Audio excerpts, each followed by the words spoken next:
As Nahi-Su stepped into the narrow doorway, the bell above the entrance chimed softly. The warm light from inside spilled over her shoulders, and she let out a quiet sigh of relief. After wandering through dark streets for nearly half an hour, she had begun to worry that every store in the area was closed. Finally, here was one that still had its lights on. "Thank God," she murmured under her breath, clutching her bag a little tighter. Biam Taiha followed close behind, his brows knitting together as his eyes adjusted to the dim glow. "Why did we come all the way here?" he asked, glancing around the quiet street outside. His tone was curious but edged with mild suspicion. Nahi-Su hesitated, brushing a strand of hair behind her ear. "I just need to buy something," she replied, trying to sound casual, though her voice betrayed a hint of nervousness. He looked around the shop, scanning the shelves lined with strange, unrecognizable shapes. The air carried a faint, sweet scent mixed with something artificial. "Are you sure this place sells what you're looking for?" he asked, a teasing note slipping into his voice. The dim lights flickered, revealing more of the store's peculiar interior. Glass displays shimmered faintly, holding items of curious design, smooth metal tools, soft fabrics, and oddly shaped accessories whose purpose was all too clear. Realization dawned on him, and a trace of amusement touched his lips.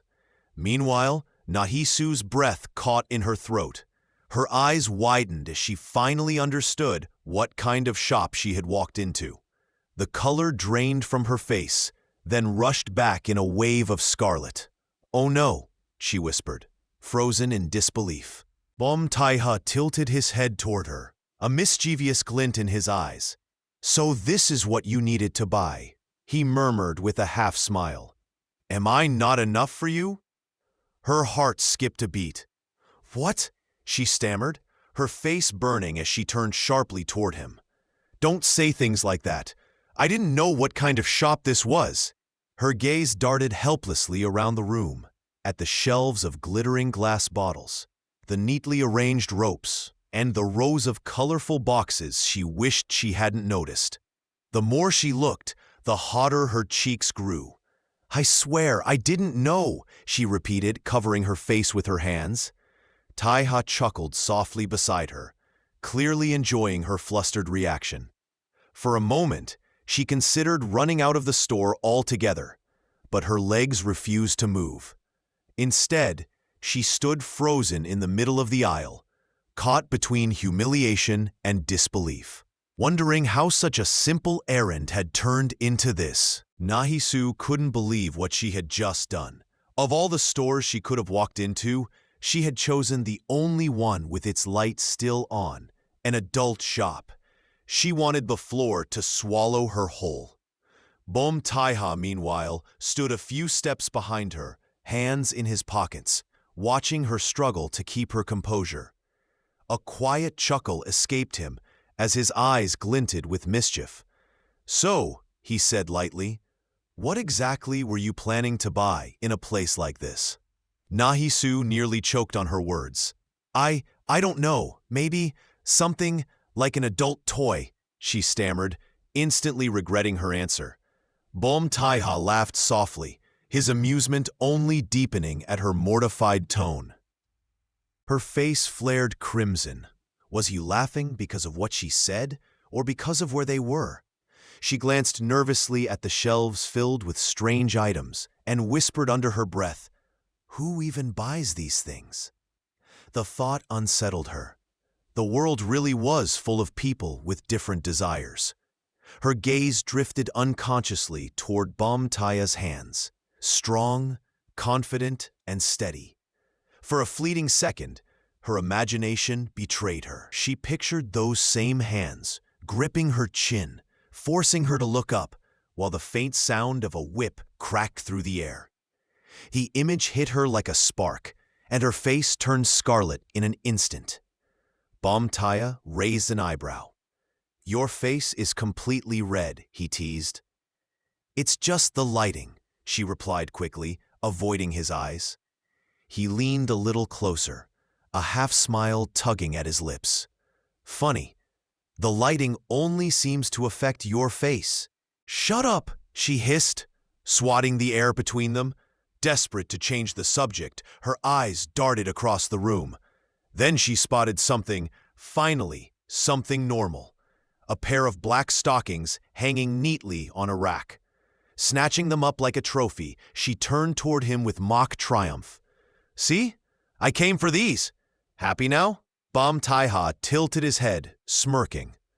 Oh, so you actually like that kind of thing? She froze mid-step. What? No, it's not what you think. His laughter echoed softly through the shop, warm and teasing. Her embarrassment deepened as she glared at him. Don't laugh, I'm serious. But he couldn't stop chuckling. You really are something else, he said between laughs. Inside, Na-Hee-Su fumed. He doesn't even believe me, she thought bitterly. I brought him here because I felt safer with him, and now he's the one teasing me like this. Bom Taiha caught her frustrated expression and chuckled again. Still got more to buy? He asked. She crossed her arms. Yes, she replied curtly, walking deeper into the store. After a moment, she picked up a pair of cuffs and held them up with an icy smile. Actually, these will do. Oh, he asked, raising an eyebrow. They're for teaching a certain disobedient beast a lesson, she said coolly, and I'll pay for them myself. For once, Bom Taiha was quiet. A faint smile tugged at his lips as he watched her march to the counter. There was a sharp edge to her anger, but he couldn't help thinking how captivating she looked when she was like this. When they finally stepped out of the shop, the cool night air hit her flushed face. Na-Hee-Su peeked out cautiously, scanning the empty street to make sure no one had seen them leave. Only then did she let out the breath she'd been holding, muttering to herself, "Never again." Bom Taiha just smiled behind her, the sound of his quiet laughter lingering in the night. Na-Hee-Su's pulse hadn't slowed even after they left the shop. She kept glancing over her shoulder, scanning the quiet street, as if the shadows themselves might move. I think those people might still be around, she whispered, her voice tight with unease. Bom Taiha tilted his head, his usual playful calmness unmoved. People? He echoed, amusement flickering in his tone. She bit her lip, still clutching the shopping bag nervously. The ones who were following us earlier, I'm sure of it. Her eyes darted around again before she made a sudden decision. Come on! Before he could react, she grabbed his hand and started running. Hey, wait, what's? No time, just move, she interrupted, pulling him along with surprising strength. Bom Taiha laughed under his breath, his fingers instinctively tightening around hers. Her hand was small and warm in his, her hair fluttering in the night wind. As they ran through the dimly lit street, the sound of their hurried footsteps echoed between the closed shops. What are you laughing at? She called out breathlessly. Nothing, he replied, grinning wider. I just didn't think we'd end up sprinting through the city after visiting an adult shop. Shut up and keep running, she yelled, though the corners of her mouth twitched despite herself. He slowed his pace just enough to lean close and whisper, voice low and teasing. I'm scared, Na-Hee-Su. You'll protect me, right? Don't let them catch us. Let's just keep running away together, forever. Drama queen, she muttered, rolling her eyes, but she didn't let go of his hand. After a few blocks, they stumbled to a stop in front of an old karaoke building tucked between shuttered storefronts. Neon letters flickered above the entrance, half burnt out, but the faint sound of music inside promised it was still open. Perfect, she panted, brushing hair from her face. We'll wait here till it's safe. The place wasn't glamorous. Peeling wallpaper, sticky floors, the faint smell of damp carpet, but to her, it felt like a small sanctuary from the night outside. They slipped into one of the smaller rooms, where the muffled thump of a distant song filled the air. For a moment, silence lingered between them. Bomtaya leaned back against the couch, watching her with curious eyes. "So, how do you know about this place?" She frowned. "What do you mean?" He smiled faintly. "You brought me here so quickly. It's almost like you've been here before." "I haven't," she said defensively. "I just needed somewhere open. You looked tired." His smile faded slightly, replaced by something quieter. "Tired, huh?" "Yeah," she said softly. "You've been running around all day. Anyone can see it." For a second, he just looked at her. Then, almost without thinking, his hand brushed against hers. The touch was light, fleeting, but enough to make her breath hitch. His fingers moved up slowly, tracing the air near her cheek before brushing a loose strand of hair away. Startled, she stepped back, eyes wide. "What are you doing? Are you some kind of gigolo or something?" He blinked, taken aback. "Gigolo?" "Yes," she said, crossing her arms. "Why else would you act like that?" A slow smirk tugged at his lips. Should I take that as an insult or a compliment? Are you planning to buy me now?" "What?" she sputtered, trying to understand if he was joking or serious. "That's not what does that even mean?" He sighed lightly, his tone suddenly gentler. "You wouldn't believe me if I told you, but—" He leaned closer, his voice low, his breath brushing against her skin.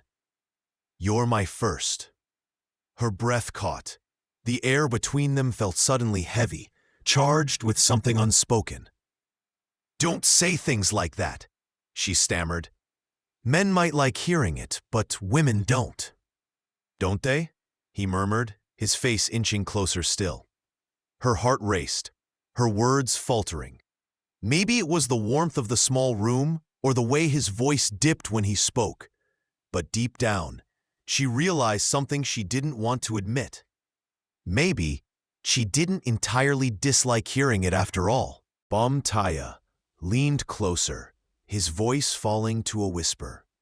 The space between them grew quiet, the air thick with something fragile and real. He wasn't trying to overwhelm her, just trying to reach her. When their eyes met, the teasing look he often wore was gone. What replaced it was a softness she had never seen before. Nahisu felt her breath catch. The closeness startled her. It made her heart stutter, unsure whether to pull back or stay still. "Is this your first time being in a place like this?" she asked quietly, almost hoping he would laugh it off. He nodded, a faint smile tugging at his lips. "It is." She hesitated, her voice barely audible. "And your first time with someone like me?" He gave a small chuckle, but his eyes didn't waver. "Yes." Then, after a pause, he added softly, "You already knew that, didn't you?" Nahisu looked away, unsure how to respond.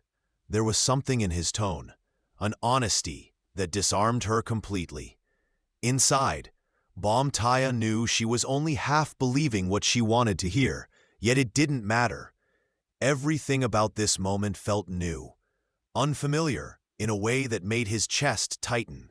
He had never been in an adult shop before, never shared this kind of quiet with anyone, never wanted something he wasn't supposed to want. But with her, all the rules he lived by blurred into something he couldn't define.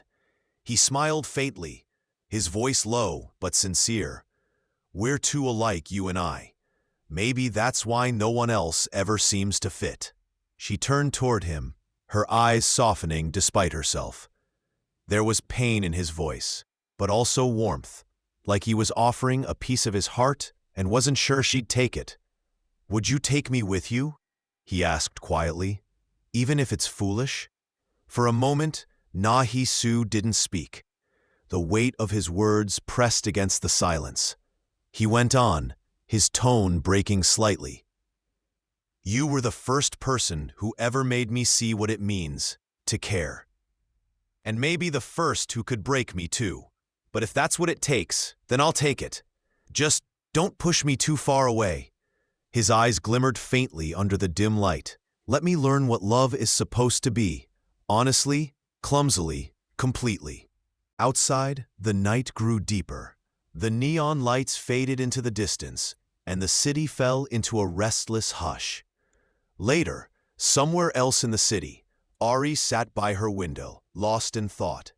She had seen them earlier that evening, the two of them walking together under the flickering lights, bickering, laughing, as if the world belonged to them alone. When Bom Taiha glanced her way and smiled faintly, it was the kind of smile that said everything and nothing at once. That fleeting moment stayed with her long after they disappeared from view, echoing in the quiet corners of her heart. Still in the middle of the night, a little girl who was on the road held a teddy bear tightly in her arms.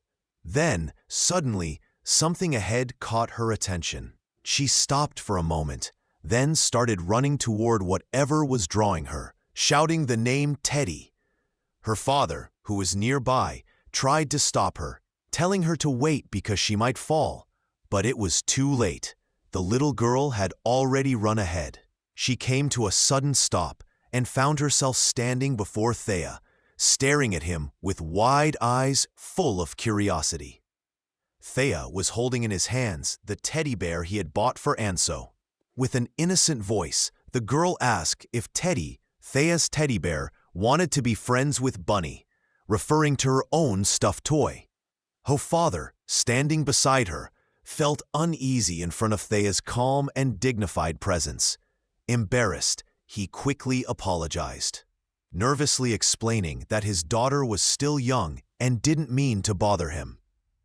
But Thea, instead of being offended, played along with a gentle smile. He knelt down softly to the little girl's height, pretending that Teddy really did want to be friends with Bunny. He spoke in a calm tone, asking if Bunny would like that too. The little girl's face lit up with a sincere, pure smile. Then she asked if Teddy could give Bunny a hug as a sign of friendship. Thea nodded softly, replying that Teddy would love to give Bunny a big hug. A short distance away, Anso watched the scene in silence. Her eyes lingered first on the little girl's joyful face, then slowly moved toward Thea. There was a warmth in his smile that stirred something deep inside her. Suddenly, a buried memory rose to the surface. She remembered that moment, the time when he had done exactly the same thing. If she had ever been a mother, maybe things would have been different. Maybe she wouldn't have felt so empty. But her hopeful thoughts had long since been shattered by reality. She remembered the day the doctor had told her something she didn't want to hear, that she no longer seemed able to tell the difference between not wanting to come back and not being able to come back. Those words had pierced her like a blade, and now as she remembered them, she lowered her eyes and turned slightly away, hiding her expression behind Tha. Thea noticed the change in her mood. Her silence and distant gaze did not escape him, but he chose not to say anything right away. When they began to climb the stairs together, he finally asked if she wasn't feeling well. Anso gently shook her head, saying she was fine. A moment later he asked again, this time hesitantly, if she was angry with him. She replied softly, but distantly, that she wasn't. Trying to lighten the mood, Thea lifted the teddy bear and made it move against her neck in a teasing way, promising that if he had done something wrong, he wouldn't do it again. He insisted playfully, asking her to tell him what was wrong. But Anso answered calmly that it had nothing to do with him.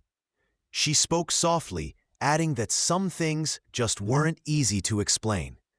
In an unthinking gesture, however, she accidentally dropped the teddy bear. It fell down the stairs. Seeing it lying on the floor, Anso panicked and tried to pick it up. But Tha, who had other intentions, caught her wrist and gently pressed her against the wall. His voice grew lower as he told her she was still thinking about him, referring to Minol, the man she wanted so much to forget. Anso looked at him, guilt shining in her eyes. She apologized in a barely audible voice, unable to deny it. Her silence said everything. Fa stared at her in disbelief. His voice trembled slightly as he repeated himself, unable to understand that she didn't even try to deny it. Just moments earlier, everything between them had felt so light. He remembered their laughter, their teasing, and the time they wrote on the wall, playfully crossing out each other's names like children. For an instant, the world had felt simple again. Tha had truly believed that at least in that moment, it was just the two of them. No past, no pain, only them. Overcome by emotion, he leaned in and kissed her. The kiss deepened, filled with a desperate desire he could no longer contain. Anso felt her heart race as a strange warmth spread through her, her body trembling under the sudden wave of emotion. Yet something uneasy screamed inside her.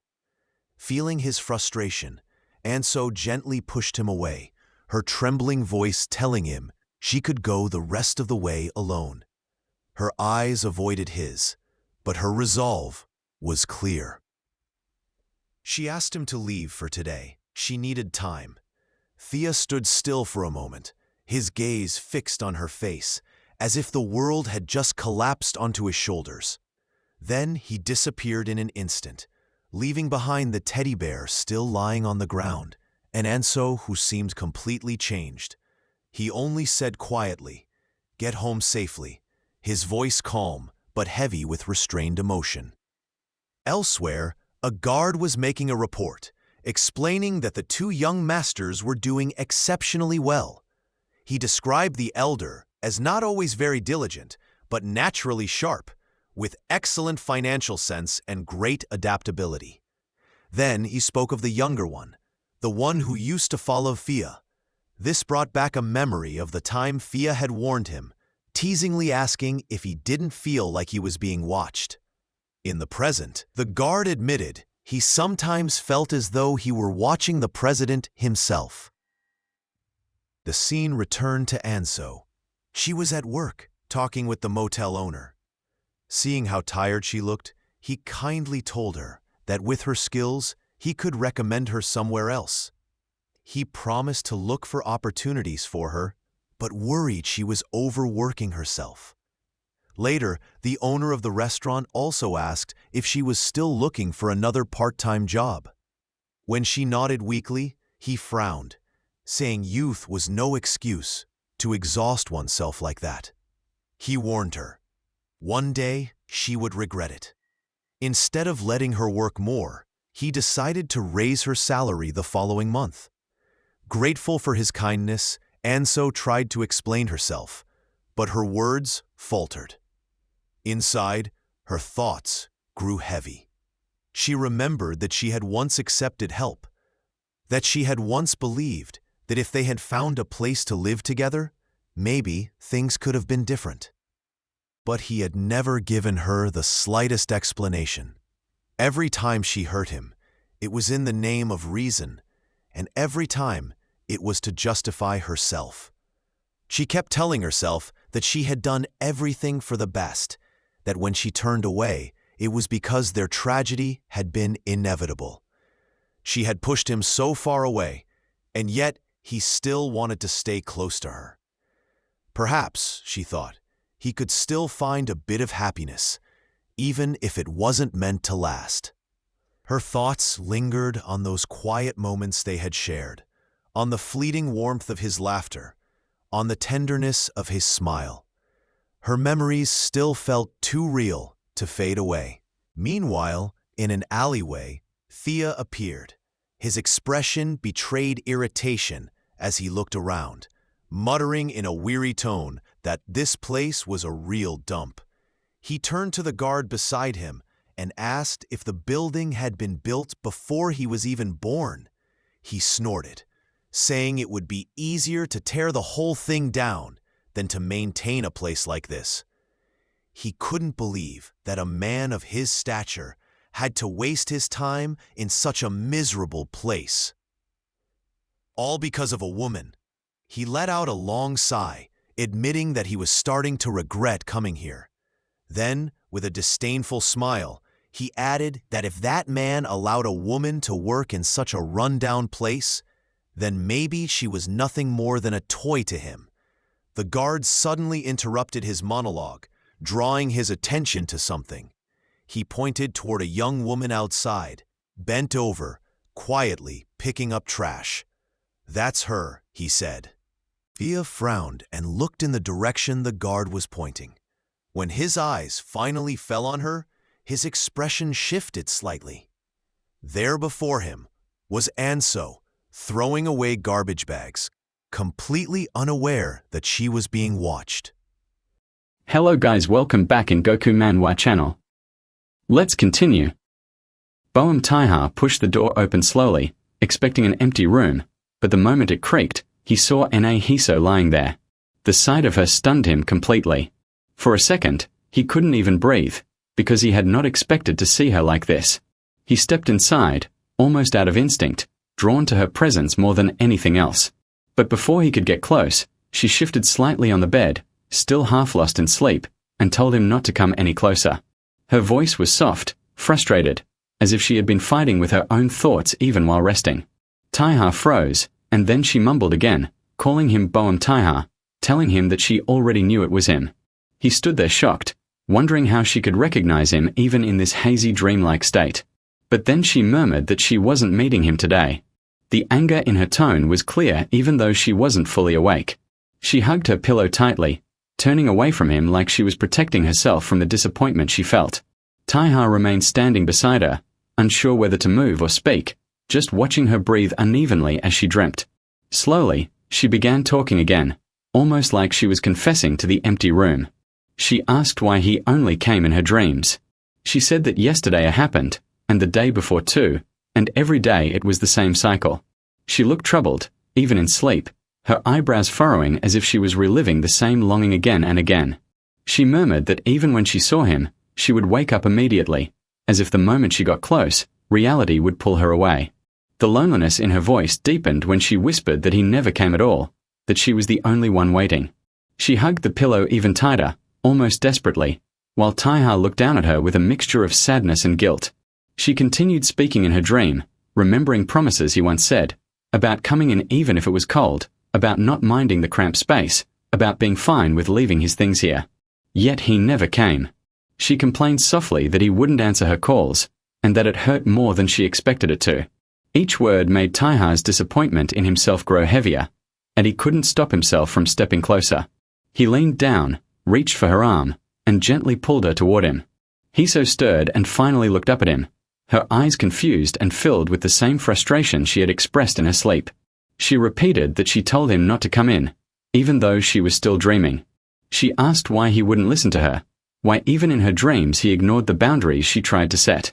Taiha lowered himself closer, stopping just near her cheek, breathing in the fragile moment between them as she looked back at him, still caught between longing and hurt. Boeum Taiha was over her, their bodies close enough that Na Hiso could feel the weight of him against her. He admitted the truth in a low, conflicted tone, saying he didn't like how good she was, how easily she affected him. He pressed a soft kiss to her neck, slow and unsure, as if he didn't know whether he was allowed to want her this much. Hiso spoke with a trembling voice, confessing that she was scared he wouldn't come back because she had once told him to leave. The fear in her words lingered between them for a moment before they leaned into each other and kissed, desperate and searching. She murmured that she had been lying even in her sleep, pretending she didn't want him there. Taiha reached for her hands, holding both of them firmly, gripping tighter as if he was afraid she would disappear. They kissed again, this time deeper, warmer, and she whispered that everything felt too hot, too intense. She said that tonight's dream felt especially cruel because of how real everything seemed. They were completely caught up in each other, the closeness, the way their bodies fit together, the weight of him pressing down against her. She breathed that the heaviness of his body felt too real to be a dream, and a confused expression crossed her face. She admitted that even if it was a dream, he felt different, larger, overwhelming, and she didn't understand why his presence felt so heavy against her. She asked why he kept pressing himself closer, sounding more confused than upset. They wrapped their arms around each other, holding tightly as if neither wanted to let go. He remained above her, and she whispered that something felt strange, that she should have woken up by now if this truly was a dream. Taiha stared down at her, meeting her eyes, and for a long moment they were both silent, trying to understand what was happening. She looked back at him with the same uncertainty he felt. His gaze fell to her lips again, and the longing between them sharpened. They both looked like they were waiting, wanting the same thing without needing to say out loud. She breathed a soft maybe, unsure if reaching for him was the right thing or not. Then she quietly said his name, Boam Taiha, as if needing to confirm it. He answered, calm and steady. She asked again if it was really him, if he was truly the one with her in that moment. And again, he said yes, confirming his presence, his reality, and everything she was feeling. Hiso kept staring at Boam Taiha as if she still couldn't believe he was there. Even after he confirmed he was the one with her, she asked again, almost in a whisper, if it was really him. He answered the same way he had before, steady and simple, saying yes again. She looked away slowly, her expression twisting with confusion, and said that if he was really here, then this must be a dream. Taiha watched her closely, catching every little shift in her face, while she murmured how lucky she felt, even in the middle of her confusion. She added that in reality he never spoke to her informally, and that alone made this moment feel unreal. He reached for her hand, holding it firmly, but she was too caught up in her own thoughts to settle.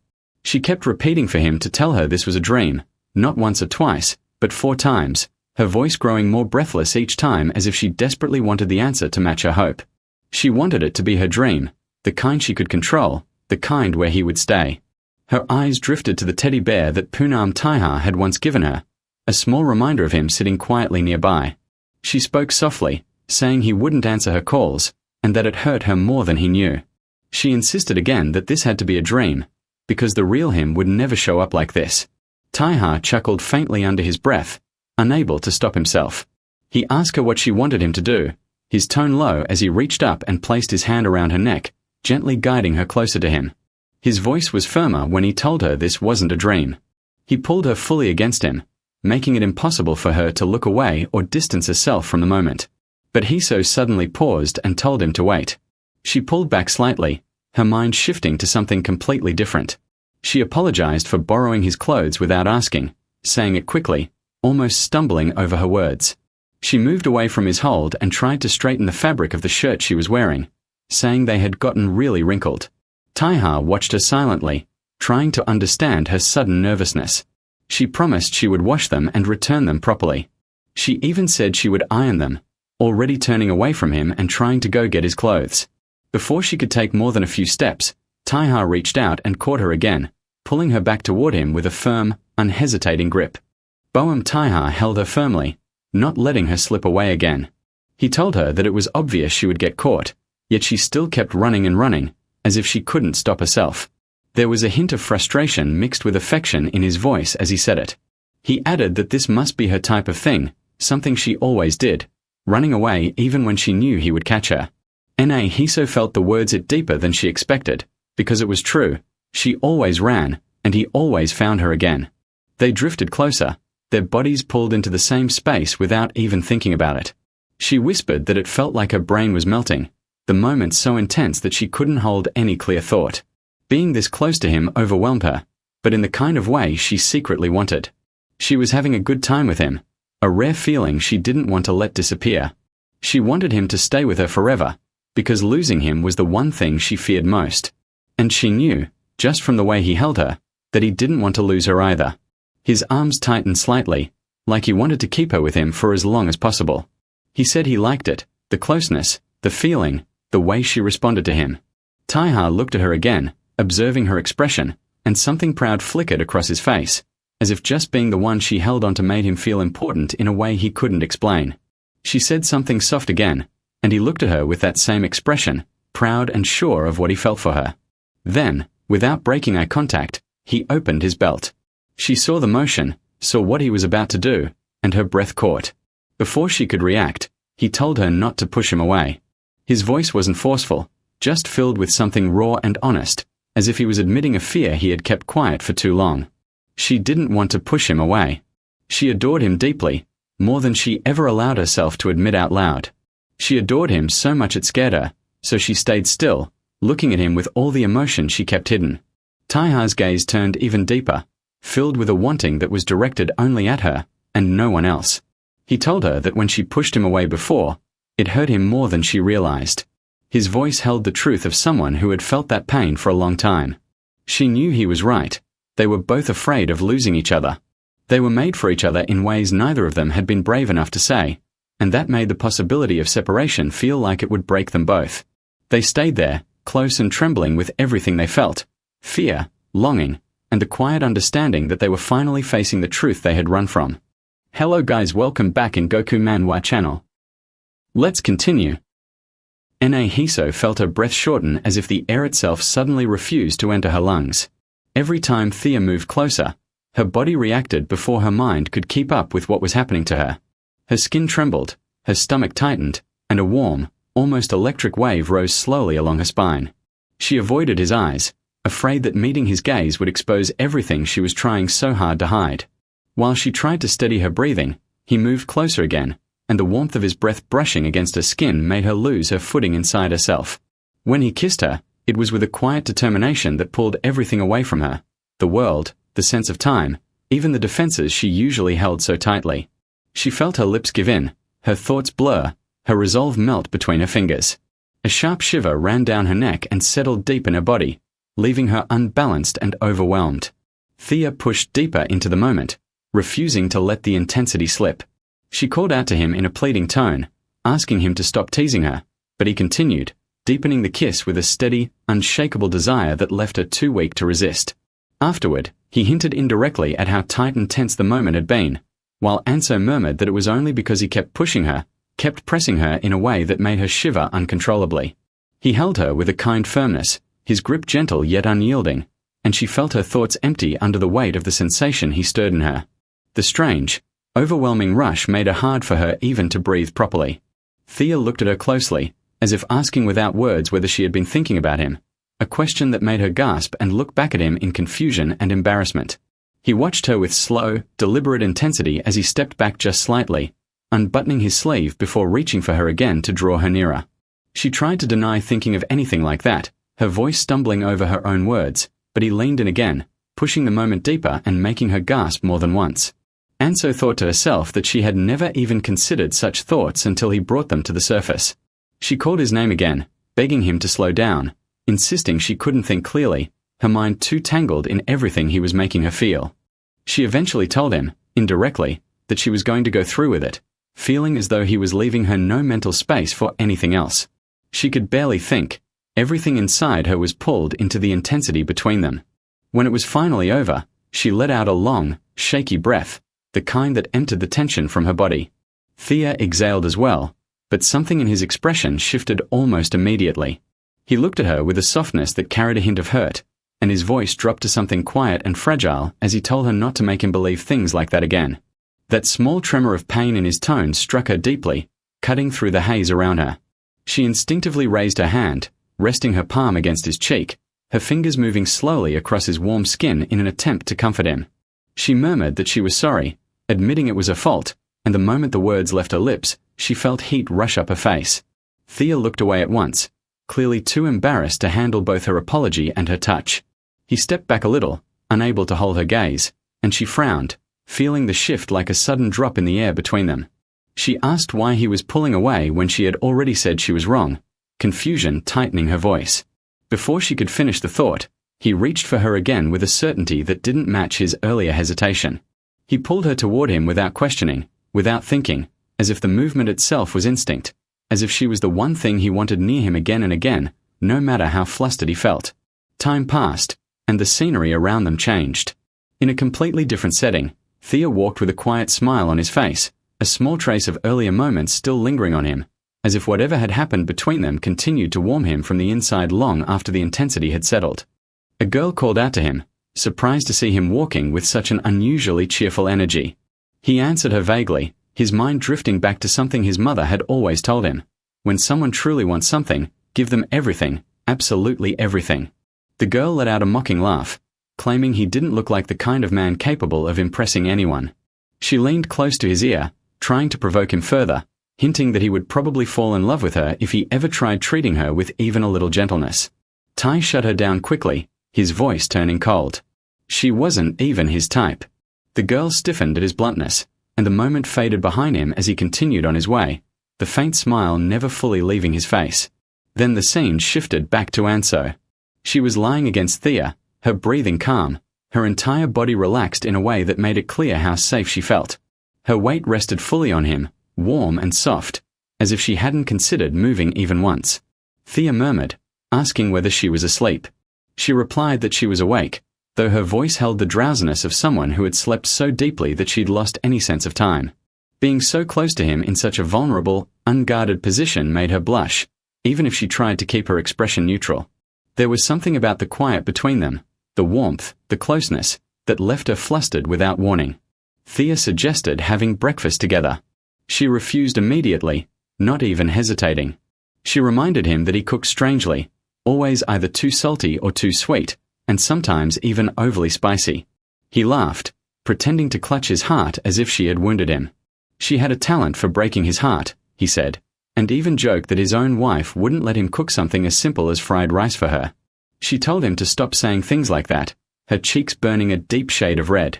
He added, with exaggerated drama, asking if she was even refusing to shower with him.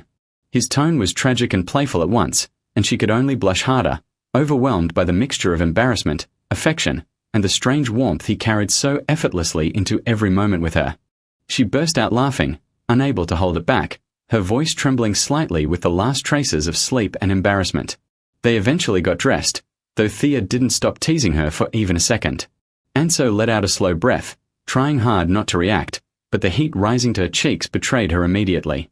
He sighed in mock heartbreak, saying it hurt him that she even refused to take his hand. She froze for a moment, caught off guard by the softness in his voice. Then, slowly, almost hesitantly, she reached for his hand. Thea jerked in surprise, his fingers tensing before settling around hers. She muttered that they should go, turning her face away so he wouldn't see how flustered she was. The warmth of his hand against hers unsettled her more than she expected. It was a simple gesture, yet it hit her with a strange intensity she couldn't explain.